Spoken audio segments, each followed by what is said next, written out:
Bueno, el tema correspondiente de hoy es intoxicación por salicilatos, ¿sí? Uno de los métodos por el cual todavía se usa y se utiliza también no solamente para verificar de forma cualitativa y cuantitativa los salicilatos, es el método de cloruro férrico y su extrapolación al método espectrofotométrico, ¿sí? Los salicilatos son un grupo de sustancias químicas o un grupo farmacológico el cual se caracteriza por ser analgésicos no esteroidales, los cuales tienen una importante inhibición sobre las ciclooxigenasas, las cuales producen a través de precursores como el ácido araquidónico, producen sustancias proinflamatorias, entre ellos se destacan tromboxanos, leucotrienos, ¿sí? Prostaglandinas, entre otros. Entonces, algunos de los medicamentos comerciales que se conocen, que tienen gran cantidad de o alta concentración o son el principio activo, que son salicilatos, está la aspirina, que comercialmente todos sabemos, tiene ácido acetil salicílico, tenemos el Azawin, que también tiene el mismo principio activo, que viene siendo una competencia comercial de la aspirina. Tenemos el Wintergreen, que es un extracto de sauce blanco que también tiene salicilatos y que su fundamento farmacológico se basa en un extracto vegetal. Y también tenemos medicamentos que no son de administración oral, sino que también son aplicados a nivel dérmico o tópico, es decir, en forma de cremas. Entonces, actualmente, pues, eh, el que más tiene salida comercialmente viene siendo los de uso tópico, ya que el repunte farmacológico en su gran consigna es que se trata de consumir la menor cantidad de fármacos posible, ya que no existe medicamentos perfectos. Todo medicamento tiene una consecuencia en su consumo, ¿sí? La mayoría de los medicamentos son metabolizados en el hígado y son secretados por vía urinaria y de forma inevitable afectan estos tejidos, ¿sí? Estos órganos, que son los riñones y el hígado. Bueno, entonces, siguiendo con un poco de historia, tenemos que los salicilatos se conocen inclusive desde el siglo IV antes de Cristo, ¿sí? Por los egipcios, griegos y romanos, los cuales son civilizaciones que se caracterizaron por investigar mucho en el área médica, ¿sí? Pues se dice que la toxicología nació en la civilización griega, ¿sí? Por muchos filósofos que también no solamente se destacaban por sus ideas, sino también que hacían ciencia, investigaban extractos vegetales y dentro de eso se destacó Hipócrates, ¿sí? Más adelante se destacó Paracelso, en el cual pues todos sabemos que un enunciado principal de la toxicología fue que la diferencia entre el antídoto y el veneno es la concentración. Entonces Hipócrates fue quizás, según los registros, uno de los primeros en extraer del sauce un extracto, ¿sí? Obtener un extracto para el dolor, ¿sí? El cual pues se puede considerar que fue uno de los primeros analgésicos utilizados. Posteriormente, en 1963, muchos años, más de 1000 años después, se supo de que el extracto de sauce fue estandarizado por Edward Stones, un londinense, el cual eh, incluyó en la farmacopea británica el extracto de sauce como un medicamento, ¿sí? Como una alternativa terapéutica para tratar el dolor. En 1928 se descubre como principio activo la salicilina dentro de la misma planta por Andreas Buchner, pero él aludía que la salicilina era el principio activo del extracto de sauce y era la principal molécula que tenía el efecto terapéutico. Pero resulta de que no fue así, fue una falsa alarma, esto era una molécula muy parecida a los salicilatos y era poco efectivo. Tenía efecto analgésico, pero muy poco. Más adelante, pues, en los descubrimientos de las fracciones del extracto de sauce, se descubrió el ácido acetilsalicílico en pequeñas cantidades y se demostró de que pues este era realmente el que tenía el efecto terapéutico. Entre 1897 y 1899, en esos 2 años, se sintetizó por primera vez en un laboratorio ese principio activo, ¿sí? Ya no se extraía de la planta, sino que se hacía netamente sintético por Felix Hoffmann, el cual era uno de los químicos de la empresa farmacéutica Bayer, que es una empresa alemana que todavía existe y no solamente produce medicamentos, sino también productos agropecuarios.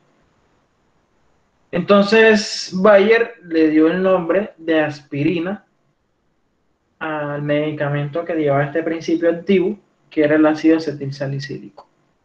Pero cabe resaltar que lo que descubrieron en la planta no era ácido acetilsalicílico como tal, sino el precursor llamado ácido salicílico, ¿sí? Que más adelante le mostraré la diferencia. Entre 1971 y el 82 se demostró mediante estudios realizados por el Colegio Real de Cirugía, por el señor J.R. Bain, descubrió que el ácido acetilsalicílico tenía la propiedad farmacológica de inhibir la producción de prostaglandinas y tromboxanos, ¿sí? Lo cual le conllevó a obtener el premio Nobel. Muy bien, entonces, algunos datos que se han recopilado a través de la historia y todavía se siguen recolectando, estos datos farmacológicos de los salicilatos son los siguientes.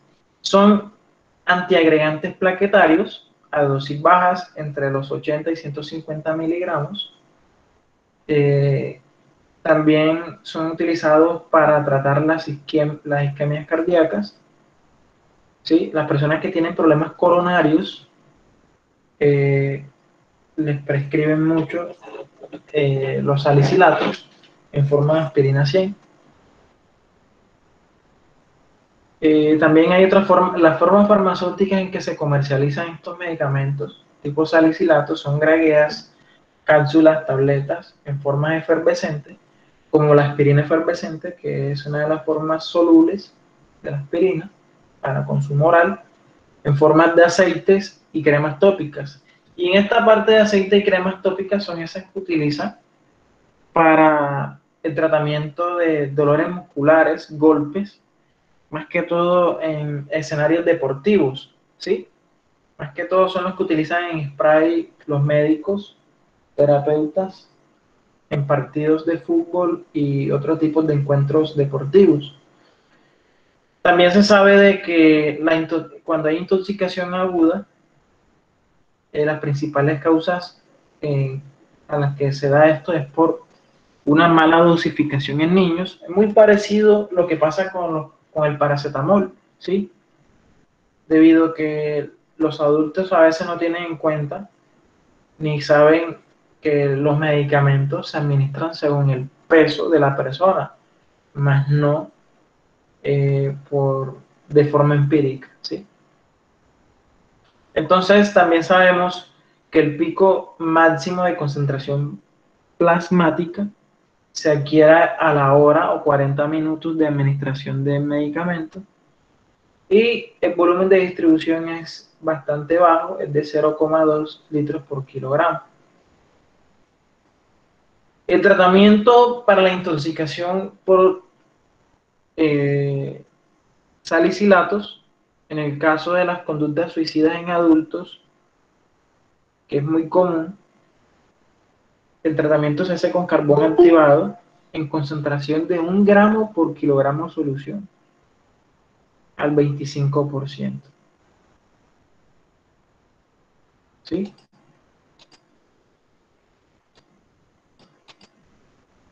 Al 25% de solución de bicarbonato de sodio al 2 miliequivalente por kilogramo. En destroza al 5%, ¿sí? En agua destilada. En caso de hipertermia, se hace baños de agua fría, porque resulta la intoxicación por salicilatos. Se genera un cuadro clínico en que la persona se le eleva la temperatura, ¿sí?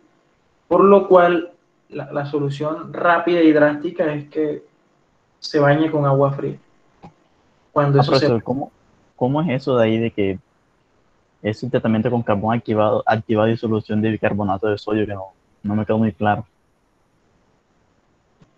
Lo que pasa es que son las alternativas de tratamiento. Carbón activado, 1 kilogramo por kilogramo de solución al 25%. Y solución eso es otra solución, o sea, son distintas alternativas, ¿ya? Son dos alternativas distintas. Porque resulta de que cuando la intoxicación es aguda, muy aguda, y lo que queremos es extraer el fármaco que está en gran concentración en el estómago, lo que queremos es absorber ese tóxico que está en el estómago para que no sea absorbido sistémicamente. Entonces administramos carbón activado. Después que se ha hecho esa parte, para que el fármaco no se siga absorbiendo ni siga intoxicando, se suministra la solución de bicarbonato de sodio en destroza al 5%. ¿Para qué se hace esto? Debido a que el ácido salicílico o el ácido acetilsalicílico, los salicilatos, tienen una característica ácida, es decir, que puede causar una acidosis, ¿sí? Entonces se le suministra bicarbonato de sodio para intentar restablecer el pH del sistema. ¿Ya? Eso. Y pues lo último que ya le había mencionado, lo de la hipertermia, pues ya se los expliqué. Entonces, esas son las alternativas de tratamiento. Primero, absorber el exceso de tóxico y después equilibrar el pH.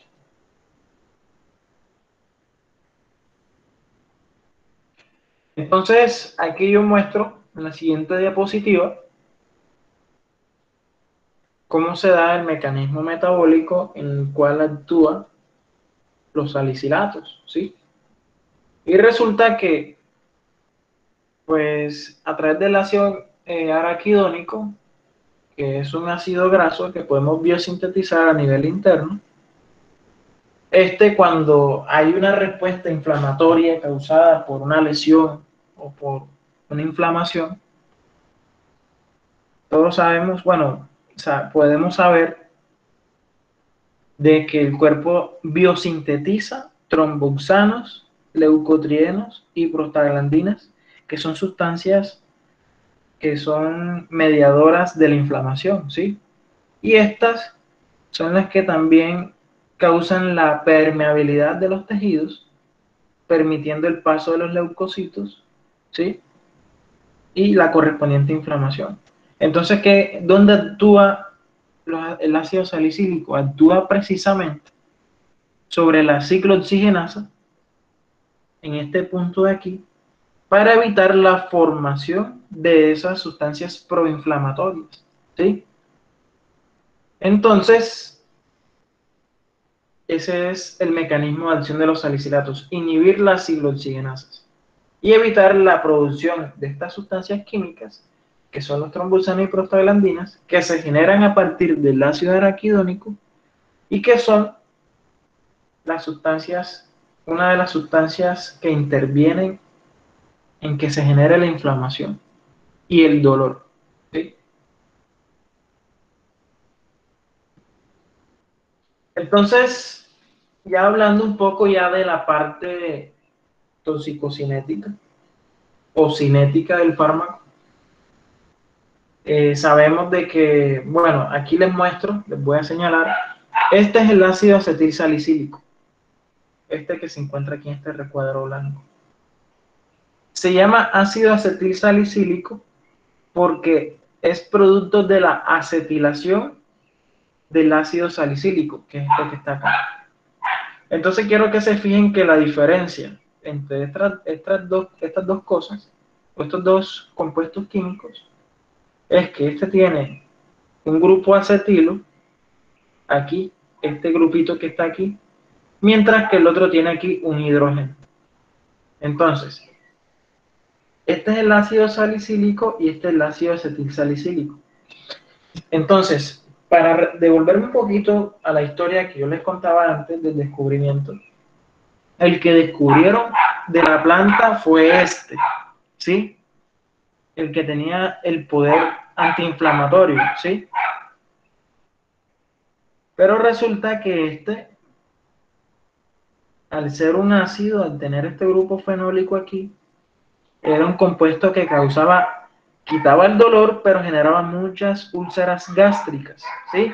Era muy ácido para el estómago. Entonces, vino Bayer y tomó esta estructura y la modificó, le colocó este grupo funcional de aquí y le bajó la acidez, siendo un poco más tolerable para el estómago. Sin embargo, todavía hay reportes de que hay personas que les da gastritis, consumo excesivo del ácido acetilsalicílico, pero antes era peor, ¿ya? Entonces el que se comercializa es este. Se comercializa este como ácido acetilsalicílico. Bueno, este se administra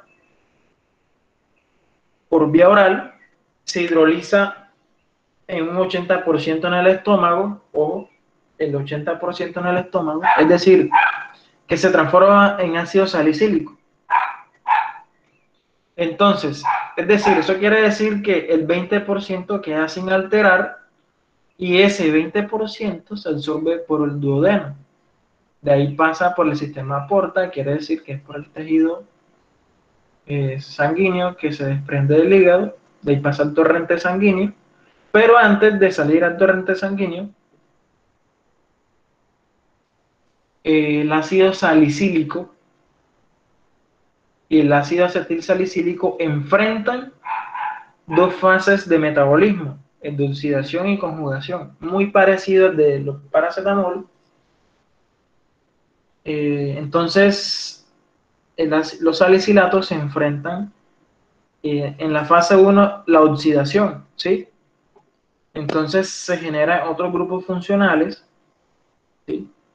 Si se dan cuenta, este es el ácido salicílico y se genera otro grupo OH en forma para el otro, ¿sí? Y de esa manera se dan algunas reacciones de oxidación. Aquí se genera otro compuesto también, el ácido gentisúrico, ¿sí? Que también se da por oxidación. En fase 2, que es una fase que yo siempre he dicho como la más amigable, que también busca disminuir la toxicidad, resulta que en fase 2, como la misma palabra dice conjugación, el hígado lo que intenta es como unirle a veces aminoácidos o carbohidratos a la estructura. Entonces, aquí está el mismo ácido salicílico y aquí le pega un aminoácido, ¿sí? Por el lado de la cadena de nitrógeno para bajar la toxicidad, y a este se le llama el ácido salicilúrico. También se generan otros conjugados, como es el glucurónido fenólico salicílico, y también se genera otro que es el glucurónico acil salicílico, ¿sí? Que son productos de conjugación. El ácido gentisúrico es mixto. Entra por una fase 1 que es de oxidación y luego se conjuga. Y todo esto se elimina alrededor del 90% por vía renal, ¿sí? Por vía renal. La pregunta de millón, ¿existe algún antídoto? No existe, no existe un fármaco que inhiba como tal el metabolismo excesivo de los salicilatos, a diferencia del paracetamol que sí, que es la N-acetilcisteína. Entonces, si se dan cuenta, los salicilatos también son compuestos fenólicos. Tienen esto aquí, también se les puede determinar por el método de cloruro férrico. ¿Sí? Entonces, preguntas hasta ahora, muchachos. Así funciona el metabolismo y esas son las biotransformaciones que presentan los salicilatos. Otra cosita que también les puedo decir es que cuando se administra por vía tópica, pues también se absorbe por la piel, ¿sí? Pero no en gran cantidad. Entonces, decir que uno se puede intoxicar por vía cutánea es bastante difícil, ya que las concentraciones o la absorción que se da ahí es bastante baja. Entonces, muchachos, eso es todo por hoy. Estas diapositivas están disponibles en la plataforma, ¿sí? Para que repasen. Igual este video va a estar disponible para que ustedes vuelvan a consultar.